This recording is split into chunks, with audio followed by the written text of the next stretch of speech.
selalu ada alasan lah dibalik desain. Jangan lupa like dan subscribe ya. Kalau kalian nggak like dan subscribe, kemungkinan kita nggak akan ketemu lagi teman-teman.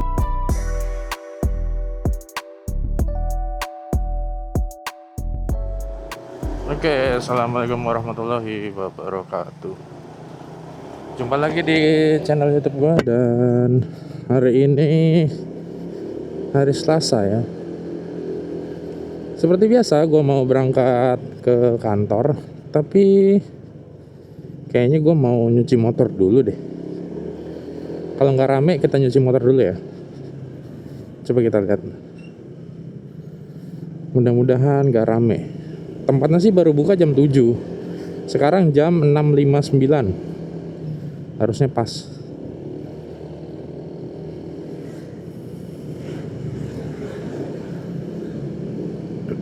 Udah lama soalnya nggak dicuci.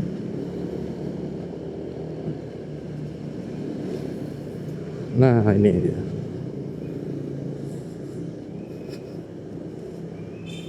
Bismillah.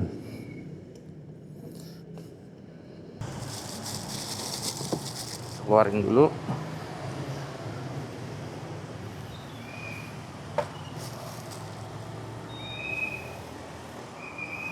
Oke, kita tunggu.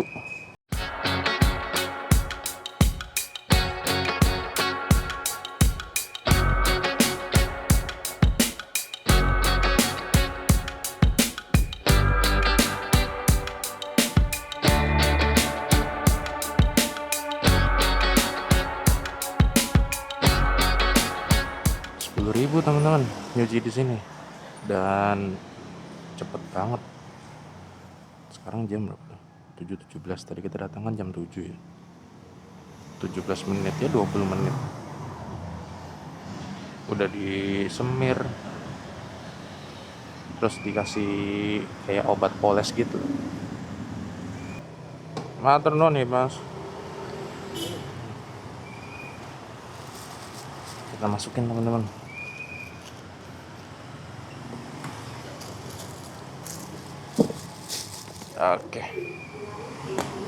Oke.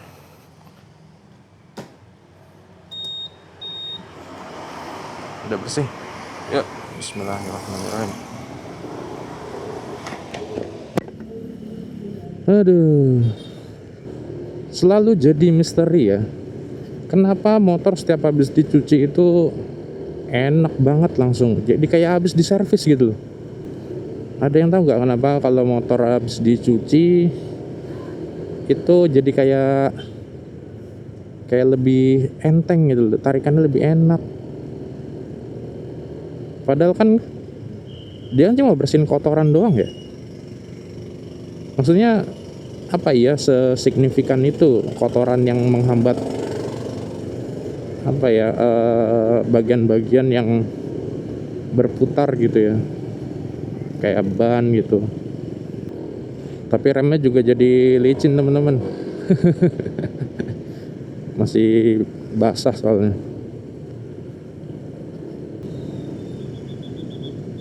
Ini gang pertigaan ini emang selalu kacau ya, crowdednya. Jadi macetnya tuh emang karena ngantri mau keluar gang gitu loh. Ini di daerah Bungur teman-teman. Jadi gangnya itu yang tembusannya PP Legi, kalau ada yang tahu ya. Mungkin kalian yang tinggalnya di Sidoarjo atau di Surabaya Selatan tahu ya. Ya, jadi di video ini kita akan bahas lanjutan episode salah jalan ya. Kita koreksi kesalahan-kesalahan yang biasanya dilakukan pengendara di Indonesia. Nah, jadi kemarin kan episode pertama oli, kedua tentang manasin motor ya atau kendaraan. Nah, yang ketiga ini modifikasi. Oke, jadi banyak banget ya. Kalian pasti sering lihat motor itu dimodifikasi tapi mengurangi fungsionalitas item atau equipment yang dimodifikasi itu. Contoh, mereka ganti spion yang lebih kecil dan udah gitu nggak cembung gitu ya. Padahal spion itu kan dibuat cembung ya. Kenapa itu ya? Pramuka apa ya? Baris. Ya, jadi spion itu kan secara defaultnya atau bawaan pabriknya itu kan memang dibuat cembung supaya pengendara itu bisa lebih luas melihat ke belakang. Jadi jangkauannya itu lebar. Sementara kalau spion variasi, yang terutama yang nggak mesti sih, terutama yang harganya murah itu biasanya flat. Jadi otomatis jangkauan ngeliat ke belakangnya itu semakin sempit dan itu bahaya teman-teman ya. Gue pernah pakai spion kayak gitu, ngerasain ya, nyobain, bukan di motor gue sih, di motor orang, dan ya nggak bisa gitu, nggak ngebantu, malahan ketutupan tangan yang ada karena saking kecilnya. Udah ukurannya tuh kecil ya kan, dipendekin. Kan kalau modifikasi biasanya kan spionnya tuh jadi lebih pendek gitu ya, jadi lebih masuk ke dalam supaya kelihatan lebih ramping. Nah udah gitu kacanya flat, ya udah makin nggak kepake, jadi cuma formalitas doang supaya nggak kena tilang gitu. Nah sebaiknya yang kayak gitu tuh dihindari teman-teman. Kalian nggak apa-apa ganti spion atau modifikasi, cuma perhatikan fungsionalitasnya. Jangan sampai equipment ataupun kelengkapan yang ada di kendaraan itu kalian ganti dengan part yang modif atau yang aftermarket atau yang third party, tapi malah jadi nyusahin atau bikin bahaya. Nah selanjutnya apalagi ya, contoh kayak ban. Ini juga nih, ban misalkan kalian ganti ke ukuran yang jauh lebih kecil gitu. Sementara ban itu kan sudah diperhitungkan untuk nahan beban seberapa banyak, nahan untuk cornering ya, atau pas belok gitu ya, supaya nggak kepleset gitu, nggak licin. Tipe bannya juga itu kan sudah didesain sedemikian rupa, kecuali kalau kalian modifikasinya itu memang untuk kontes, artinya tidak untuk penggunaan harian di jalan raya, itu nggak apa-apa kan yang kecil. Cuma kalau ukurannya kecilnya keterlaluan gitu ya, bisa setengahnya atau bahkan seperempatnya dari ban original, itu menurut gua modifikasi yang aneh gitu ya. Gimana kalau menurut teman-teman? Iya, ya buat apa gitu loh. Nggak ada bagus-bagusnya tau. Mendingan kalian ganti bannya itu bahkan yang sedikit lebih besar atau sedikit lebih kecil, nggak apa-apa, tapi speknya naik gitu, secara kualitas ban atau tipe ban itu naik. Misal yang tadinya IRC biasa diganti jadi Michelin, atau apa misalnya FDR tapi yang high end-nya, itu nggak apa-apa. Tapi kalau down spec ya, turun spesifikasinya, ya sama aja kayak spion tadi, berbahaya.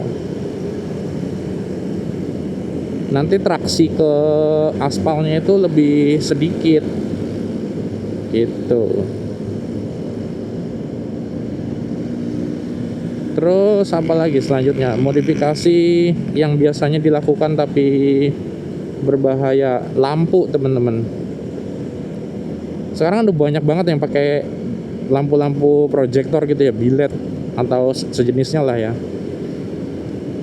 Nah menurut gua itu tuh hal yang bagus, itu hal yang cukup secara fungsional sebenarnya itu sangat bisa membantu visibilitas kita.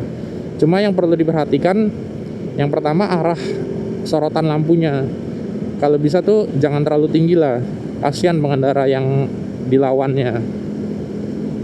Terus kedua itu masalah kelistrikan, itu juga perlu diperhatikan karena jangan sampai konsumsi daya kelistrikan motor itu lebih besar daripada kapasitas baterainya.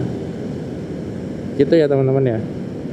Karena itu nanti bisa berpotensi motor kalian kehabisan setrum di jalan atau mogok di jalan gara-gara akinya tekor kalau dibuat jalan jauh.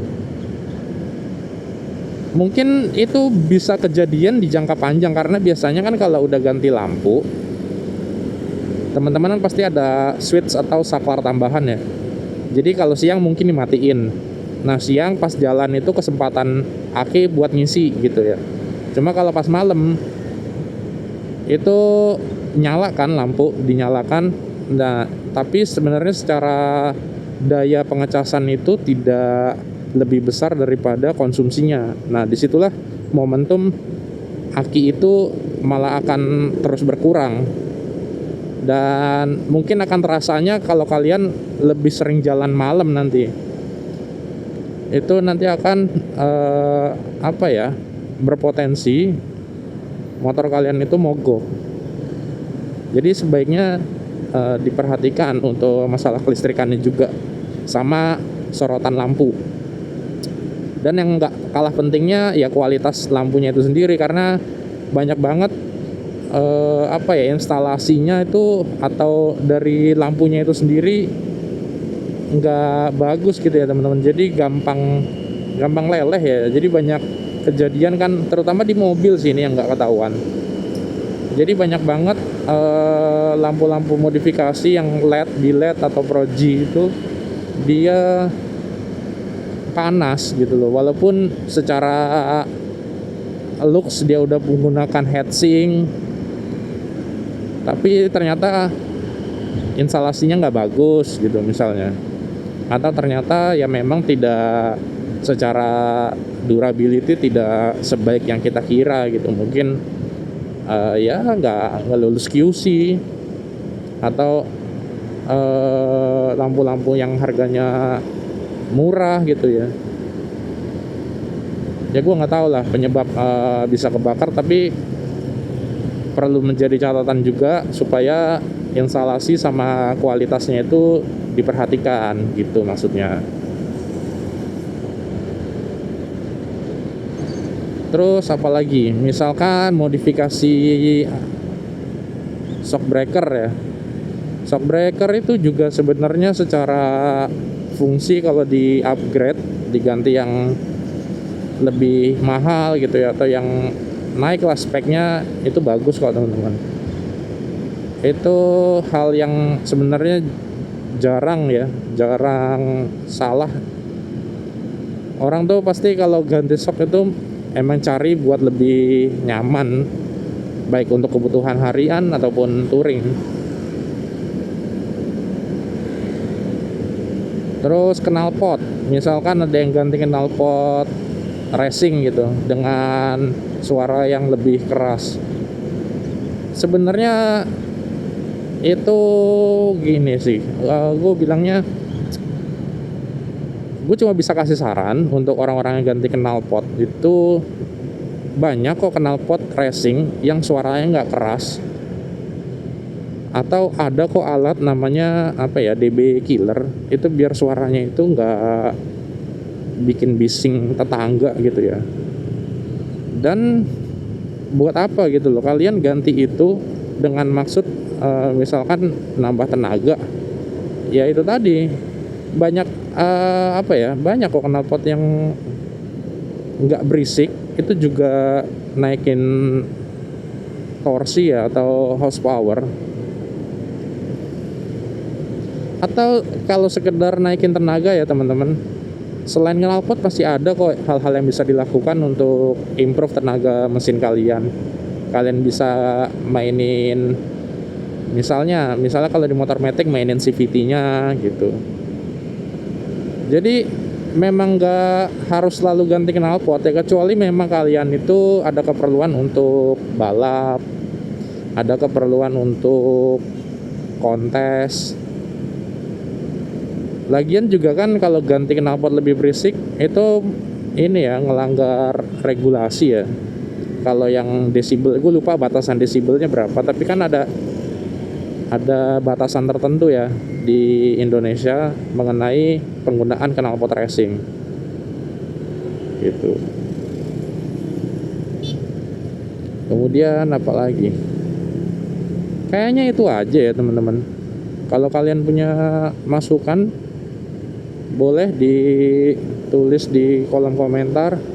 Oh ya, satu lagi, lampu rem ini nggak sedikit juga nih, tapi belakangan emang udah mulai jarang ya. Jadi ada tuh orang yang suka modif lampu perlampuan gitu ya, terus lampu belakangnya atau lampu remnya itu diganti warna putih. Udah gitu silau banget. Wah, itu tuh bikin jengkel pengendara yang ada di belakang teman-teman. Nggak ngerti sih itu mindsetnya itu kayak gimana. Lampu stop itu kan memang dibuat sedemikian rupa ya, warnanya merah. Terus dia tuh nyalanya juga nggak terlalu terang-terang banget ya. Terus dan lebih terang ketika dipencet rem. Kalau nggak dipencet rem dia kan akan redup, cuma untuk sebagai penanda. Nah terus ada yang diganti tuh pakai lampu warna putih. Waduh, walaupun sekarang udah jarang sih teman-teman ya. Cuma kan dulu ngetren ya, sekitar beberapa tahun yang lalu lah gitu. Itu juga sebaiknya dihindari lah. Itu merugikan orang lain dan merugikan diri kalian sendiri. Kenapa merugikan diri kalian sendiri ya? Kalian berpotensi dipukulin di jalan soalnya.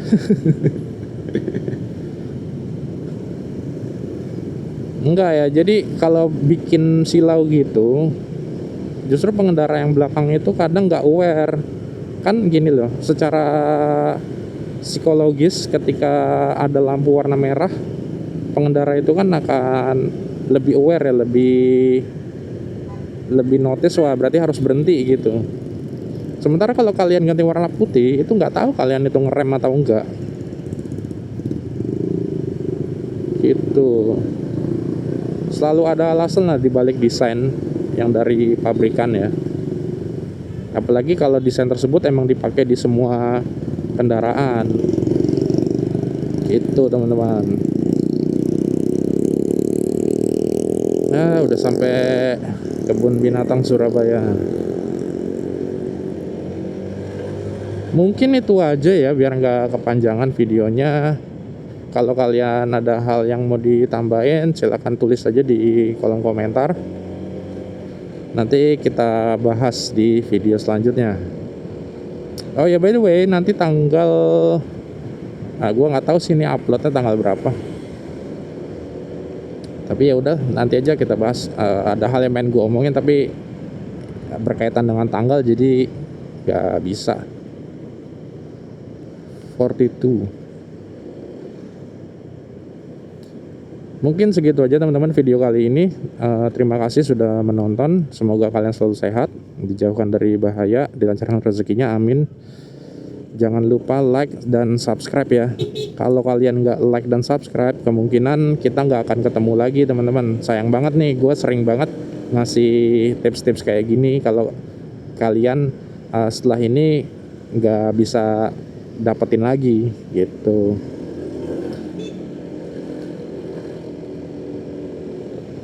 Udah gitu aja, selamat beraktivitas, sampai jumpa di video selanjutnya, bye.